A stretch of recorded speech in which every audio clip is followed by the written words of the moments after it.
Hey guys, Underground Geek here. And for some reason, I keep doing this to myself. I keep buying a comic book that I know is probably going to be bad, giving it a chance, and it ends up horribly embarrassing itself.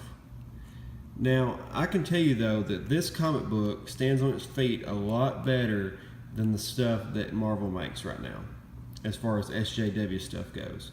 Because our main character here is openly a lesbian, which is no problem if you're into that kind of thing, but they kind of push it and make that part of her character like they say it a little bit too much, as opposed to Batwoman. It's always Batwoman, cough, cough, lesbian, cough, cough, when they're talking about it.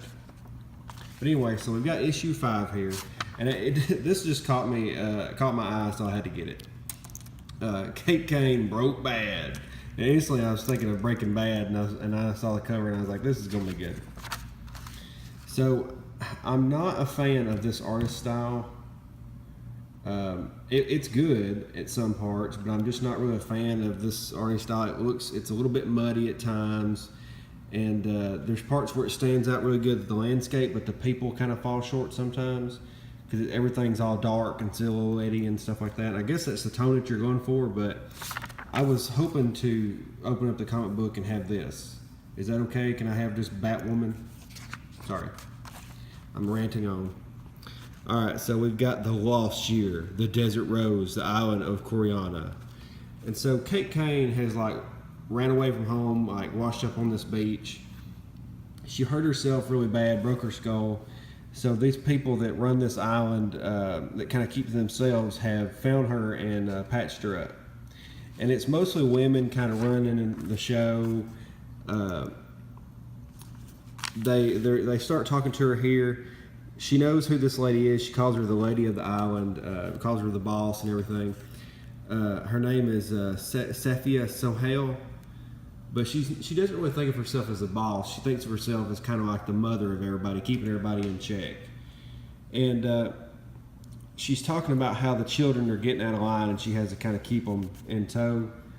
But they had to fix her skull, and the way that they did it was kind of cool and kind of odd at the same time.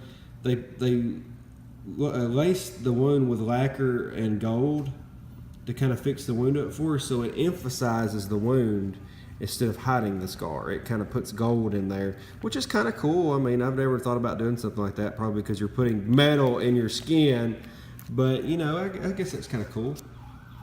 But now forever she's going to have that scar really showing up, but at the same time, it's got gold in it, so that's kind of cool. There goes the ambulance. But anyway, so she's talking to them, and they're kind of going back and forth, making a little bit of snide comments amongst each other, trying to fill each other out. She's in control, but she's obviously rebellious, so they're kind of filling each other out, seeing how far they can push each other. So we've got these cool little foxes that kind of stay around Kate Kane in the comic book.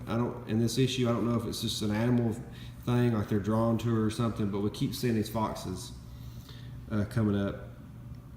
And so they're going to take care of her, but they're not really deciding on whether they want to keep her there or if they want to get rid of her yet.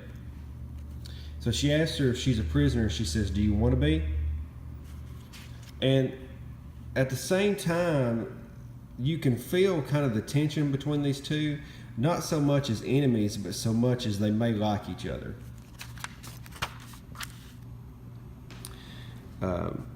So she's having a meeting with the different heads of the group. They're talking about business, and Kate Kane is kind of following her around, shadowing her, and kind of listening in, trying to figure out the hierarchy and what's going on. But at the same time, she kind of likes her, so she's been following her around for that reason. They're hanging out, getting to know each other more. Now, Kate Kane supposedly had a real bad alcoholism problem and kind of a drug problem at this point. So when she washed up on the shore, she looked really rough.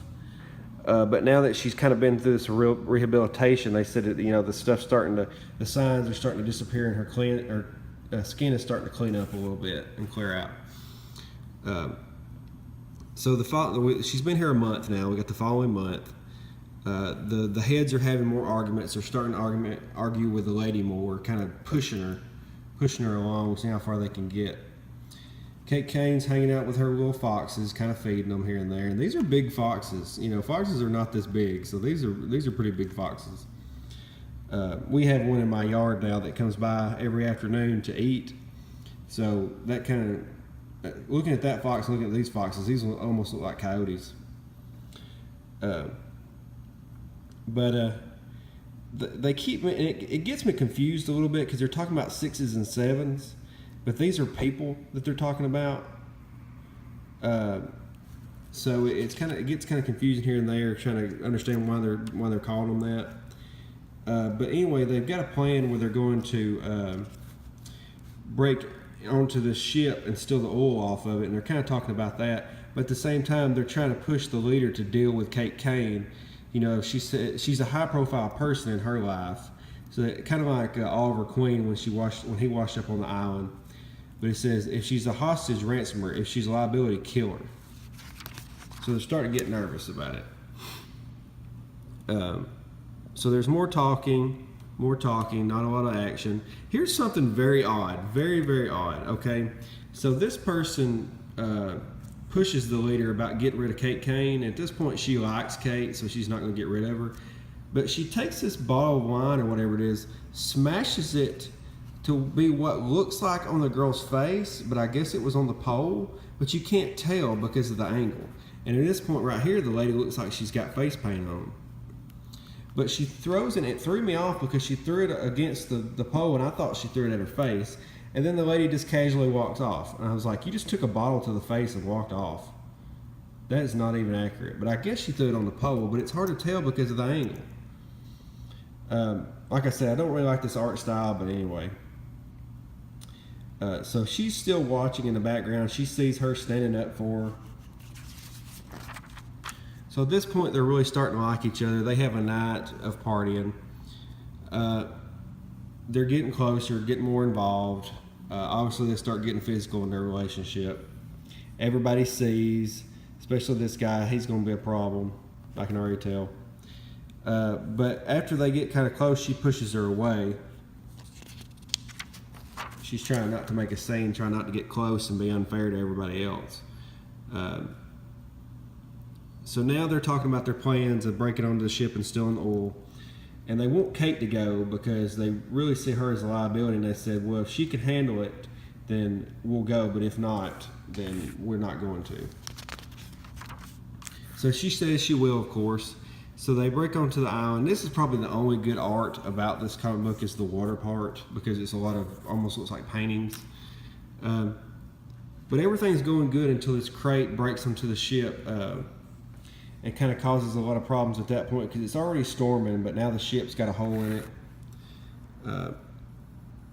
They're talking more about they double crossed the boss to kind of get rid of Kate and get rid of her. What's bad is I actually like this ad for Snickers better than the comic. Like I was looking at this comic, and I was like, "Oh, okay, it started another story." You know, that comic ended, and it started, you know, a preview of another story. And I started reading it, and I was like, "Oh, this is a Snickers commercial." Oh, well, I would rather read this than the actual comic. That's kind of sad. So, like I said, the art's kind of picking up a little bit because I like the water a little bit more than I like the actual stuff that's going on, which is sad. But they're going back and forth. They're arguing. Now the ship is really starting to shake around because of the high waves. They're holding on to each other because they don't know what's going to happen. Then we get this huge double page here of this huge wave kind of throwing everybody's boats around. I'm really waiting for this to come out. By the way, I ordered all the number ones. I think I've said it before, but I ordered every number one when it comes out. I didn't get Mr. Miracle, though. I'm kind of sad about that. I've read it, but I didn't get the first one. I may try to find it. So anyway, Kate has has fell unconscious or something, drifting, and the guy is trying to get the leader to just leave her. So they're wrestling back and forth. She gets onto the little driftwood with Kate. She starts giving her mouth to mouth. Kate's dreaming about her life, growing up. She gets her to finally wake up. she says, breathe, breathe. So at this point, she's gasping, she's waking back up.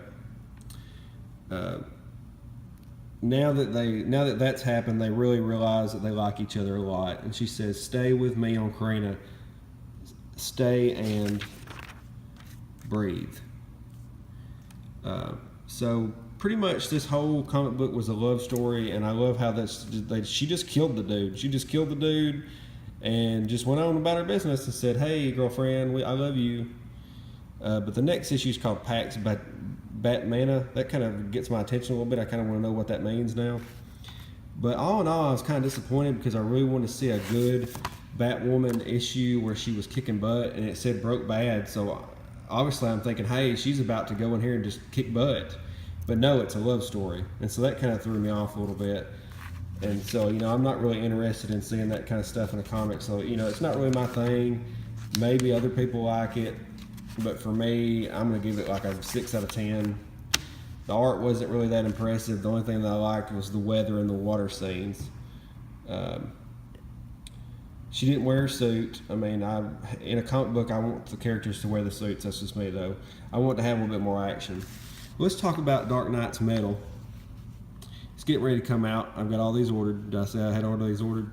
But anyway, I'm really excited about it. I think it's going to be a great event. I think it's going to blow Civil War II and Secret Empire out of the water. But anyway, yep. Batwoman broke bad and disappointed everybody with this one. 6 out of 10. Alright guys, so tell me what you think about the review. Hit the like, give me a comment, tell me what I should review next, and hit the notification button so you get all my videos.